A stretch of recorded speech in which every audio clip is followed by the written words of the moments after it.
Kenya is on the spot yet again for violating international rules by allowing the abduction of a foreign national, Uganda's opposition leader, Dr. Kizza Besigye, who was later traced to a military jail in Uganda. Besigye, a prominent politician in Uganda, is reported to have been kidnapped in an apartment along Riverside Drive in Nairobi before being taken to Uganda military jail, where he was detained until Wednesday, when he faced charges relating to security and possession of firearms illegally.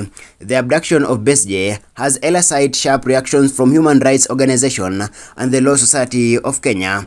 Besigye and Haji Lutale were ushered into a general court-martial holding at Makindye in Kampala to face the panel of military judges on Wednesday afternoon. The duo accused of intent to prejudice the security of the defense forces and possession of firearms and ammunition only licensed for use by the military in Uganda. His arrival in court brought a sigh of relief to his family, as Besigye was reported missing on Saturday while on a trip to Nairobi. It all started with a tweet from his wife, Winnie Byanyima, on Tuesday morning demanding the release of her husband, who she said was held at a military jail in Uganda after abduction in Nairobi. Besigye was in the country to attend Kenya Party Leader Martha Karua's book launch last Sunday. Karua, in response, asked Uganda President Yoweri Museveni and President William Ruto to come clean on the safety and whereabouts of the Uganda opposition politician. In a statement to Newsroom, Karua said Besigye arrived in the country on Saturday and checked in at a hotel in Kilimani. He left the hotel later at around 4 p.m. in the company of Haji Lutale and went for a meeting at 108 Riverside Apartments using a taxi. The two arrived at the apartment between 4:30 p.m. and 5 p.m. and proceeded to an apartment that had been booked an hour earlier for their meeting. The taxi driver was told to wait for them, but the two never returned.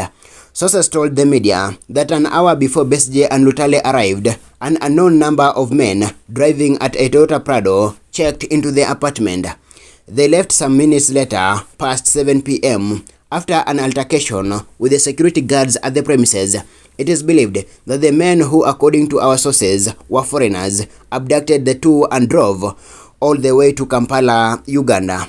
This is a dangerous precedent that we are picking up as a nation, and as a country, we should not be seen as the haven to break laws that anyone who may be within our jurisdiction. We have opened a wide berth for them to be picked up and subjected to inhuman treatment or torture in any way, said LSK President Faith Odhiambo. Besigye, who was to be among the speakers at Karua's book launch titled Against the Tide, was a no-show. Karua, who appeared on the media on Sunday, raised concerns over increased cases of abductions, with some of the cases being blamed on foreign machineries. People are being abducted by ununiformed officers and foreign machineries from the East African community, Karua said on Sunday. The incident comes barely 4 months after that 6 Ugandan citizens affiliated with the Forum for Democratic Change, FDC, were abducted in Kisumu and taken to Uganda, where they were allegedly tortured and detained. The group had traveled to Kenya to attend a leadership workshop and were cleared by immigration officials in both Kenya and Uganda.